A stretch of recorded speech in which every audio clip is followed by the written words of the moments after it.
जब भी प्रेम पर बात होती है तो लोग शेक्सपियर की रोमियो जूलियट, हीर रांझा जैसी कहानियों की तामील देते हैं। लेकिन अगर आपसे कहा जाए कि एक ऐसी ही अमर प्रेम गाथा छत्तीसगढ़ के बस्तर की माटी में भी रची बसी है, तो शायद आपको यकीन नहीं होगा, पर ये सच है। इसीलिए आज अनसुनी गाथा में कहानी उस अमर प्रेम की जिसने जीते जी प्रेम को शाश्वत रखा, लेकिन मरने के बाद भी अपनी कहानी को अमर कर दिया। बस्तर संभाग अपनी अद्भुत प्राकृतिक सुंदरता, गहरे जंगल और समृद्ध आदिवासी संस्कृति के लिए मशहूर है। यहाँ के हर रीति नीति में बसी है एक अनूठी परंपरा और प्रकृति के प्रति समर्पण। इन्हीं परंपराओं में शामिल है झिटकू मिटकी को पूजना। ये कहानी है बस्तर जिले के एक छोटे से गांव विश्रामपुरी की। यहाँ एक लड़का था झिटकू। झिटकू का दिल बहुत बड़ा और साफ था। यही वजह है कि उसकी किस्मत ने उसे मिलवाया मिटकी से। कहते हैं एक मेले के दौरान पहली बार झिटकू और मिटकी की मुलाकात हुई।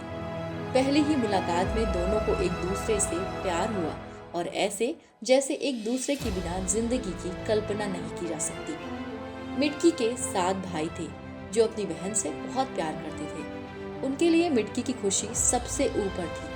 जब मिटकी और झिटकू की प्रेम कहानी शुरू हुई तो भाइयों को ये बात पसंद नहीं आई, लेकिन मिटकी ने अपनी जिद पर अड़े रहते हुए अपने भाइयों से कहा कि वो झिटकू से ही शादी करेगी। भाइयों को मजबूरन इस शादी को मंजूरी देनी पड़ी और उन्होंने झिटकू से ये शर्त रखी कि वो घर जमाई बनकर उनके गांव में रहे। भाइयों की शर्त को मानकर झिटकू और मिटकी ने विवाह कर लिया। दोनों ने अपने नए जीवन की शुरुआत की। झिटकू ने मिटकी के लिए गांव में एक मिट्टी का घर बनाया और दोनों खुशी खुशी रहने लगे। कहते हैं झिटकू मिटकी के विवाह के कुछ समय बाद गांव में अकाल पड़ा और तालाब का पानी सूखने लगा। गांव वालों ने इसका कारण तलाशने के लिए एक तांत्रिक को बुलाया। तांत्रिक ने कहा कि तालाब में नरबली देने से पानी वापस आएगा। इस तंत्र मंत्र की बात में गांव वाले आ गए। तांत्रिक ने ये भी कहा कि बलि किसी बाहरी व्यक्ति की होनी चाहिए।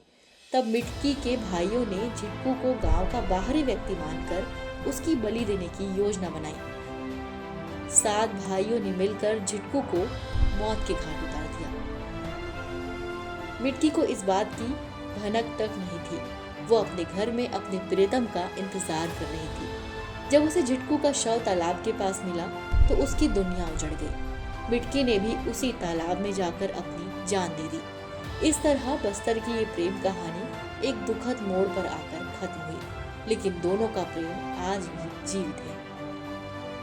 मिटकी को आज बस्तर में गपा देवी के रूप में पूजा जाता है और झिटकू को खोड़िया देव का दर्जा दिया गया है।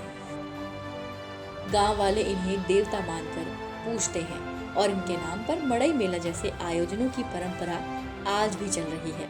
बस्तर के लोग इस प्रेम को याद करते हैं और उनके सम्मान में धातु कला यानी कि बेल मेटल आर्ट के जरिए मूर्तियां बनाई जाती हैं। ये मूर्तियां न सिर्फ बस्तर की आदिवासी संस्कृति का प्रतीक है, बल्कि रोजगार का भी एक महत्वपूर्ण जरिया बन चुका है। बस्तर की कला और संस्कृति में झिटकू और मिटकू की मूर्तियां अब सिर्फ बस्तर के गांवों तक सीमित नहीं है, बल्कि देश विदेश के विभिन्न हिस्सों में बस्तर की संस्कृति की पहचान बन चुकी है, जो बस्तर की प्रेम कहानी की चर्चा को और बढ़ावा देती है।